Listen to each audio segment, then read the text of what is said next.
Hey guys, Desolate Magic here, and surprise, surprise, we've got more leaks from Kamigawa. I know, I'm shocked. And it would seem that the consensus online, and I completely agree, is that the person slowly leaking these heard about the criticisms of their wonderful photography skills, and are now just trolling because look at this absolute mess. I haven't found like a text dump, version of this online, and I think I know why. It's because no human being or AI or alien technology could make out what this says. But it is Rasona Asari Commander.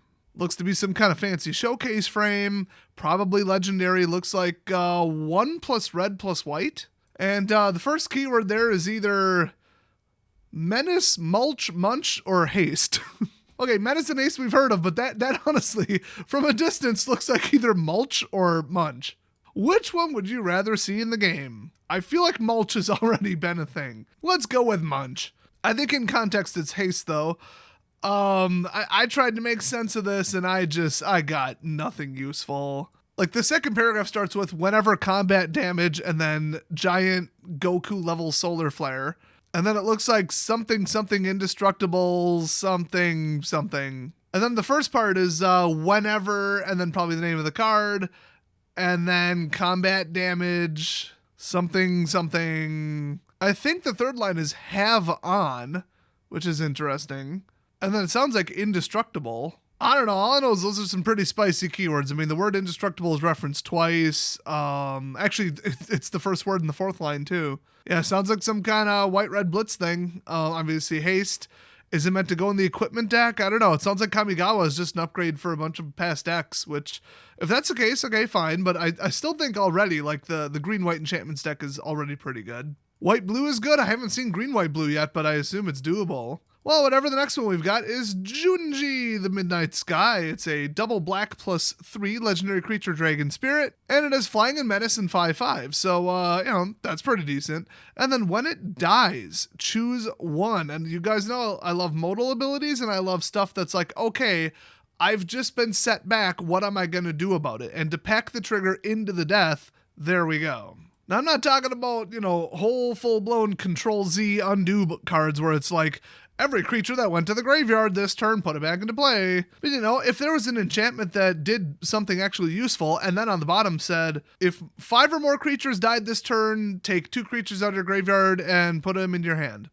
There you go. Just a little, maybe they're not going to win the rebuild race, Maybe they're not going to win the entire game with one card. Maybe I have an outside shot of bringing this back. And that's more fun to watch. That makes a better tournament. It makes a more intense game. It gives you the whole underdog comeback thing. And they need to do more like that. It only benefits you if something bad happened, backup cards or backup effects, but I wouldn't just have that be the only thing on the card. They need more of that. So this one's interesting. So it says, mode 1 or choice 1, each opponent discards 2 cards and loses 2 life. Yikes. Or put target non-dragon creature card from a graveyard, onto the battlefield under your control. You lose 2 life.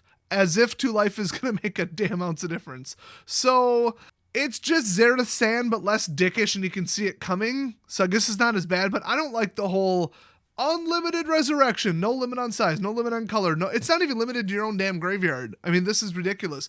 I remember somebody flashed in Zerasan on some unblockable piece of crap and then summoned my Ugin and won. They wiped the board. I could not come back. It was my own damn card, and they beat me on like turn 4.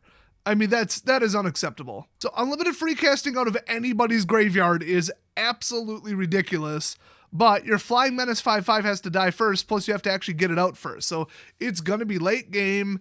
Is one creature going to win the battle at that point, that many turns in? I'd like to say no. I mean, maybe, but hey, it's a good card, whatever. My feeling is that they forgot they slapped Legendary on this, and you could just duplicate it, and then boom, effect. And then duplicate it again, and then boom, effect. Oh, that would be mean. So this is like annoying and maybe borderline too powerful, but for 5 and then it has to go away. I don't know. It's still definitely annoying though. I think they should have went a different direction with this.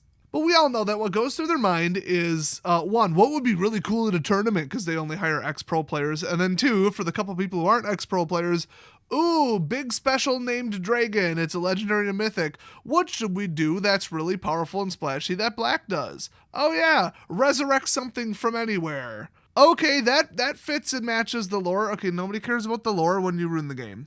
Oh, Aetherworks Marvel and that stupid portal that what's his face Dreadlock guy built. Oh, it fits the lore. It's so powerful. It's as significant in paper as it is in the storyline. Well, who gives a shit? Because you just had to ban it later, which is why I think that's what went into a card like this. Very, very careless design, but I mean, for 5 and it has to die, okay. And it can't resurrect itself, okay. They could have at the very least said mana cost 5 or lower, or like black creatures only or something. Just put a little bit of a limit, just pump the brakes a little bit, but well, we'll see. I don't think this will be the next game ruining card. It's just the whole, oh, look what I freecasted, ha ha ha. You know, that thing's just ridiculous. And they obviously thought it was too powerful because they put you lose 2 life on the end of it. And like I said, if you bring out the right thing, a giant, you know, life-linking, flying, you know, vampire pseudo-Tarmogoyf, for example, upgraded Mega Vampire Nighthawk, maybe? Ring any bells there? You just might not give a flying f*** about the losing 2 life. That 6/6 demon that keeps replicating himself, yeah, you go resurrect that, but it's like, well, how did it get into your graveyard and why? You might have to self-mill, plus get to 5, plus not lose the game, plus have this come out, plus have it die. It's like, you're not going to set it up. But if you bring this out as a big game winner and then it dies and you're like, well, I'm going to bring something out even worse, that's definitely a feels bad, man. Anytime somebody drops in like an 8-cost creature into the battlefield for free, it's going to be feels bad, man. Which is why I have a beef with this, but like I said, I don't think it's game ending. I just think it's obnoxious and unnecessary. Just like that other wonderful photograph that they took. So, hope you get caught by WotC. Let's be honest, you probably are WotC. Just because I report on leaks doesn't mean I have any respect for leakers, and I love it when something bad happens to them because they deserve it. So hey, thanks for watching. I'll see you guys next time.